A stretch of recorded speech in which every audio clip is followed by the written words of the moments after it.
They say death comes to us all, and when he came to Mort, a young man with more elbows and knees than was good for anyone, he offered him a job. When Mort realised that being dead wasn't compulsory, he decided to accept. Which brings us to Mort, number 4 in Terry Pratchett's Discworld, and this is where Terry Pratchett really hits his stride. Mort is genuinely a funny book.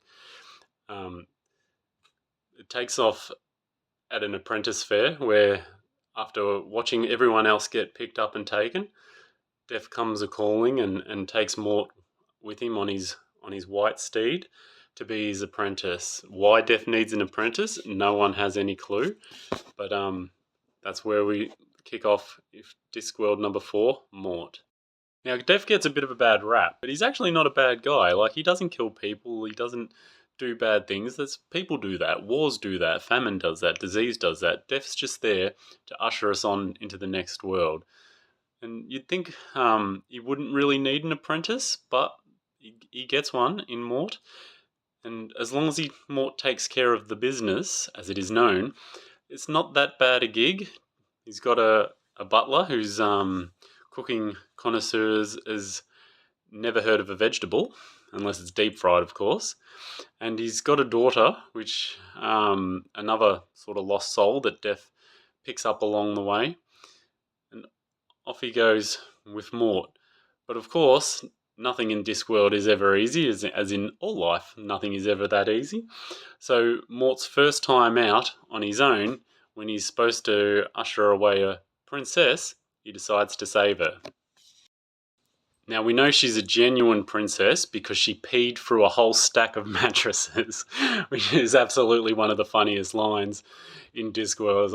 I absolutely love that. Yeah, she's a real princess, peed through a whole stack of mattresses.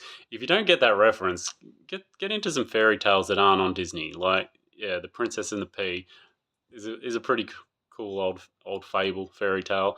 And this is what Discworld does a lot. It picks on fairy tales, it mingles them, it takes them, it mashes them, and very Terry Pratchett's them, and which is absolutely why we love it.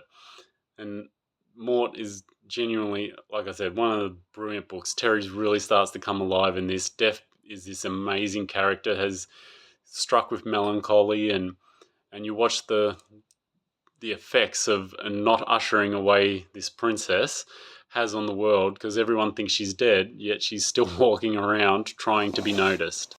So yeah, Discworld number 4, absolutely brilliant book.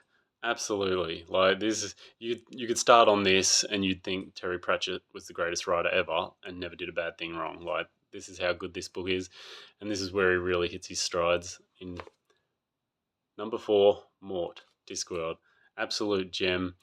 And Death, you do start to appreciate a little bit more the role Death has in our lives. You know, it's not all doom and gloom. It's just a passing from one thing on to the next. And yeah, Discworld. Enjoy the book.